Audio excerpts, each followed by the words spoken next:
The World Health Organization, WHO, has added another coronavirus variant to its list to monitor. It's called the Mu variant and has been designated a variant of interest, VOI. What this means is that Mu has genetic differences to the other known variants and is causing infections in multiple countries, so therefore might present a particular threat to public health.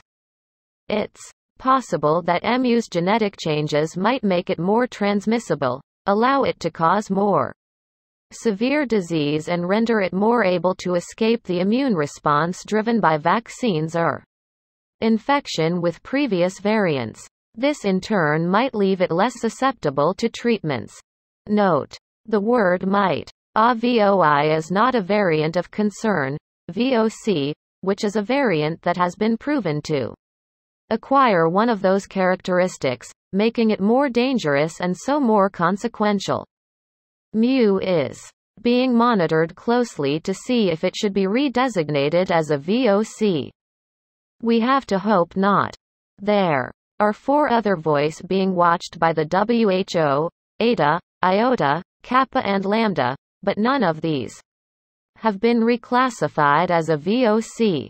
That might be the case with Mu as well, but we have to await further data. What makes Mu particularly interesting and concerning is that it has what the WHO calls a constellation of mutations that indicate potential properties of immune escape. In other words, it has the hallmarks of being able to get around existing vaccine protection. Mu was first seen in Colombia in January 2021, when it was given the designation B1621. It has since been detected in 40 countries, but is thought to currently be responsible for only 0.1% of infections. Globally, Mu has been much more prevalent in Colombia than anywhere else. When looking at coronavirus samples that have been genetically sequenced, 39% of those analyzed in Colombia have been Mu, though no Mu samples have been recorded there in the past 4 weeks.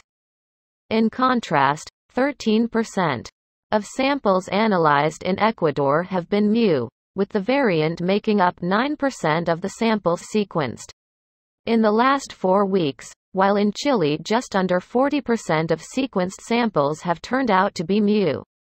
Over the last month, this suggests that the virus is no longer circulating in Colombia, but is being transmitted in other nearby South American countries. So far, 45 cases have been identified in the UK through genetic analysis, and it looks like they came from overseas. However, as not all COVID-19 cases end up being sequenced to see which variant they are, it's possible that Mu's prevalence in the UK could be higher.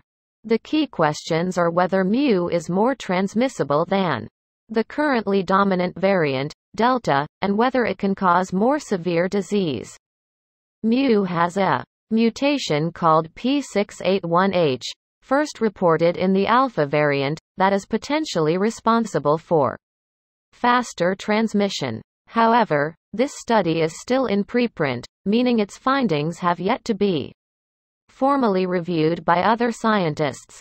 We can't be sure of P681H's effects on the virus's behavior just yet. Mu also has the mutations E484K and K417N, which are associated with being able to evade antibodies against the coronavirus. The evidence on this is more concrete. These mutations also occur in the Beta variant, and so it's possible that Mu might behave like Beta, which some vaccines are less effective against. Mu also has other mutations, including R346K and Y144T, whose consequences are unknown, hence the need for further analysis. But can Mu actually evade pre-existing immunity? As yet there's only limited information on this, with a study from a lab in Rome showing that the Pfizer-BioNTech vaccine was less effective against Mu compared to other variants when tested in a lab-based experiment.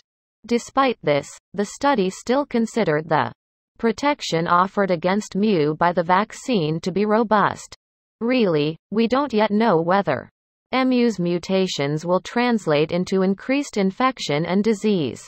Striking reports on mu have been appearing, though. In late July, a news station in Florida reported that 10% of samples sequenced at the University of Miami were mu.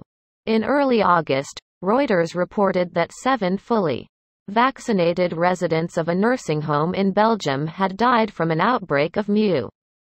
However, these are limited snapshots of the variant's behavior. Mu is the first new variant to be added to the WHO's list since June. When a variant is designated of interest, the WHO carries out a comparative analysis of the characteristics of the new variant, assessing how it compares to others that are also being monitored by asking its member states to gather information on the variant's incidence and effects. This is currently underway, and means that Public Health England is keeping a close eye on it.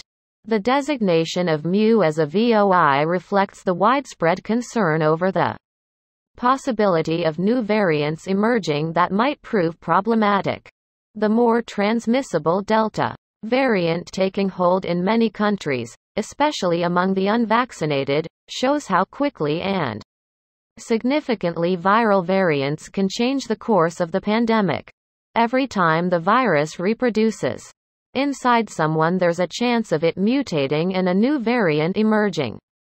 This is a numbers game. It's a random process, a bit like rolling dice. The more you roll, the greater the chance of new variants appearing. The main way to stop variants is global vaccination. The emergence of mu reminds us of how important that goal remains. Many people, especially in developing countries, remain unvaccinated. We must get vaccines to these countries as quickly as possible, both to help the people there who are vulnerable but also to stop new variants from emerging. Otherwise, our exit from the pandemic will be set back, possibly for months on end.